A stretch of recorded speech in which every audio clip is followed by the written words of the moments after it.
I'm a clinical psychologist, and I've been working in the area of suicide prevention probably for 10 plus years, and and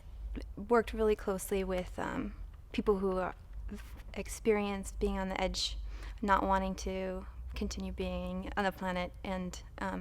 really trying to figure out a way to make it worth their while to come back and stay here. So I spent a lot of time doing a treatment called Dialectical Behavior Therapy,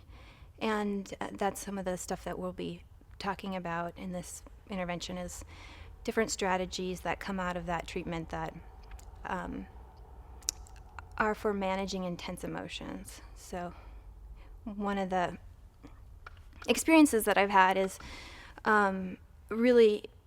part of my job used to be interviewing people the day after they had suicide attempts or several days after they had suicide attempts at the hospital, and trying to understand where they were at and what contributed and how to turn things around given the short period of time that I had with them. And what it really came down to a lot of times was this idea that they didn't know how to find a way to feel differently, and so suicide had become an option. And it wasn't so much that they wanted to die, but that they couldn't find another way to out of the situation that they were in, out of the emotions that they were in, and they were feeling really alone. So it's this combination of feeling pretty alone and really not knowing a way out of the situation that seemed to be a common theme in the people that I met. And one of the experiences I had was being a kid who was probably pretty sensitive and really attuned to what was going on around me, and so therefore I guess having maybe more of a fluctuation in mood than some people would. And the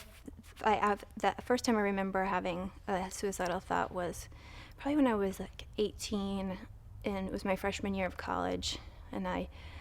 really was fighting an idea that of what my value was, or who I was and what people valued, because it seemed that maybe what I valued about myself wasn't what other people valued about me, but it was really important to me what other people valued. And I was telling a friend about this the other day, that some of us, our experience of ourselves has a lot to do with our experience of others, and so how we understand and relate to ourselves is so dependent on other people, and you could say that may be more of a more collectivist kind of culture, and that may be something that some people just come out of the womb wired more relational, and others maybe more independent. And so it could be that people who are on the more sensitive end of things and who are more sensitive to other people's feedback, that it could be that I totally forgot what I was going to say just now, and that end of the biology, that they just need extra special strategies for managing what they're experiencing, because it's not what the normal person is experiencing. So yeah.